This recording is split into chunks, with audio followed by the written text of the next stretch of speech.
भागो भागो, ये लोमड़ी हमें खा जाएगी। सब पक्षी डर के मारे शोर मचाने लगते हैं। बूढ़ी लोमड़ी मोटे ताजे कबूतर को उठाकर ले जाती है। बचाओ, मुझे बचाओ।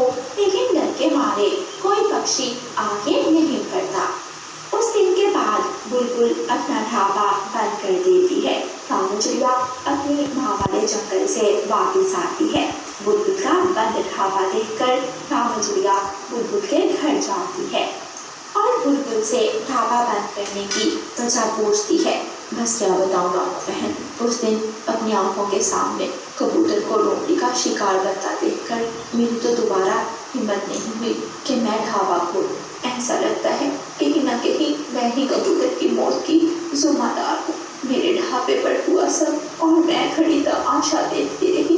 काश मैं आगे बढ़कर कबूतर भैया को बचा लेती, वो मेरा बहुत अच्छा दोस्त था।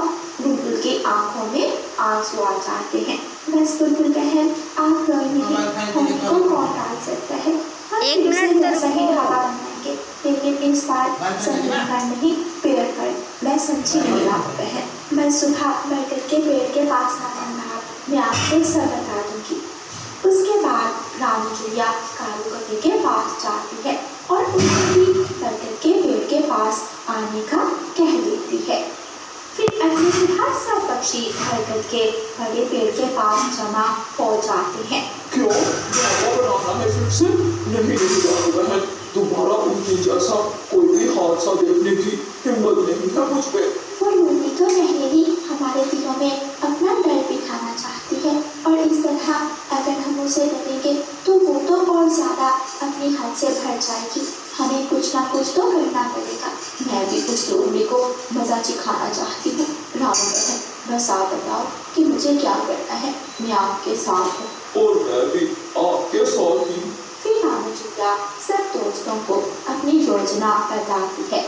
वो सब पेड़ के ऊपर ढाबा बनाने के लिए लकड़ियां जमा करना शुरू करते हैं। रामू चिड़िया लाल पहाड़ों की तरफ जाती है और लकड़ियां काटना शुरू करती है। कालू कौवा भी खुले मैदान की तरफ जाता है और गीली मिट्टी बड़े स्टील के बर्तन में डाल देता है और बुलबुल घर जाकर बाकी का सामान ले आती है। वो सब मिलकर बड़े पेड़ के ऊपर ढाबा बनाना शुरू करते हैं। लोमड़ी के कानों तक भी ये खबर पहुंच जाती है। पक्षी मुझसे बचने की तैयारी कर रहे हैं, फिर तो मुझे भी पक्षियों को पकड़ने की तैयारी करनी चाहिए। लोमड़ी भी जंगल में बड़े पेड़ों के पास आ जाती है और पेड़ पर चढ़ने की प्रैक्टिस करने लगती है। वो कभी एक शाख पर छलांग लगाती, कभी दूसरी पर। ऐसे करते करते वो पेड़ के ऊपर चढ़ जाती है।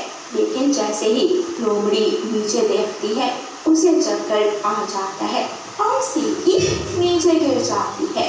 हाय रे, मर गई। पता नहीं ये पक्षी कैसे इतने ऊंचे ऊंचे पेड़ों पर बैठ जाते हैं। लोमड़ी बड़ी मुश्किल से लंगड़ाती हुई अपनी गुफा की तरफ वापस जाती है।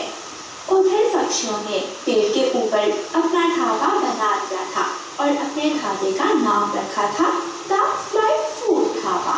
कालू कौवा खिड़की वाला पक्षी बन जाता है। बुलबुल पेड़ पर खड़ी होकर पैरों की पुकार लगाती है और रामू चिड़िया मजे मजे के भोजन बनाती है।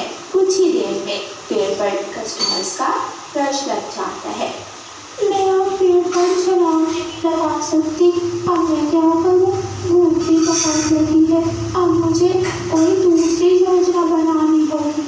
लोमड़ी अपने मुंह पर एक काली ऐनक लगाती है और फ्लाई ढाबे की तरफ निकल जाती है। साथ में लकड़ी राम के लिए डंडा भी पकड़ लेती है और ढाबे पर पहुंचकर बड़े पेड़ के नीचे खड़ी होकर ऊंची आवाज में कहती है, मुझे गरीब और टूटी आँख वाले की मदद करो, हमसे कुछ अच्छा नहीं खाया, पक्षियों मेरी मदद करो। दोस्तों, हमारा दुश्मन आ चुका है, अब समय है उसे मजा चिखाने का। रामू बहन, खूब मिर्ची डालकर भोजन बनाओ और उसे छोड़ेंगे नहीं हम। रामू चिड़िया भोजन में मिर्ची का पूरा डिब्बा डाल देती है। फिर कालू कौवा उस भोजन के डिब्बे को रस्सी के साथ बांधता है और नीचे लोमड़ी की तरफ फेंक देता है। नहीं तो लकड़ी टूटी टांग वाली लोमड़ी, मुझसे इतना क्यों डर रहे हो? नीचे आकर कूदते जाओ, हो जाए। तो आके भोजन की जगह तुम मेरा सुंदर और बुलाए मांस खा लो। बड़ी चालाक हो तुम, लंबे मुंह वाली। मेरे मुंह के बारे में कुछ मत कहो, इस चक्कर में मुझसे ज्यादा सुंदर कोई लोमड़ी नहीं है। अच्छा, अब बातें बंद करो और भोजन खा लो। लोमड़ी जल्दी से भोजन खाने लगती है, लेकिन कुछ ही देर बाद लोमड़ी को जोरदार मिर्ची लग जाती है। सत्यानाश हो तुम सबका, एक तो मैं लकड़ी हो गई, ऊपर से भोजन में इतनी मिर्ची डालती। लोमड़ी लकड़ी टांग लेकर नदी की तरफ भागती है। कालू काका, नामू चूया और बुलबुल उसे देखकर हंस रहे थे। अब दोबारा कभी ये लोमड़ी हमारे ढाबे की तरफ आने की हिम्मत नहीं करेगी। ये सब तुम्हारी वजह से हुआ है रामू चूया, तुम बहुत बहादुर हो। अगर आज तुम हमारे साथ ना होती तो हम कभी इस लोमड़ी के डर से बाहर ना निकल पाते। और लोमड़ी को क्यों लकड़ी टांग और मिर्ची के साथ भागते हुए ना देख पाते।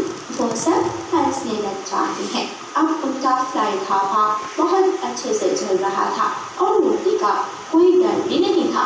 लोमड़ी ने उस दिन के बाद दोबारा ढाबे की तरफ जाने की हिम्मत नहीं की थी। प्यारे दोस्तों, इस कहानी को लाइक, अपने दोस्तों के साथ शेयर और चैनल को सब्सक्राइब करना बिल्कुल मत भूलना। आपका धन्यवाद। दूर किसी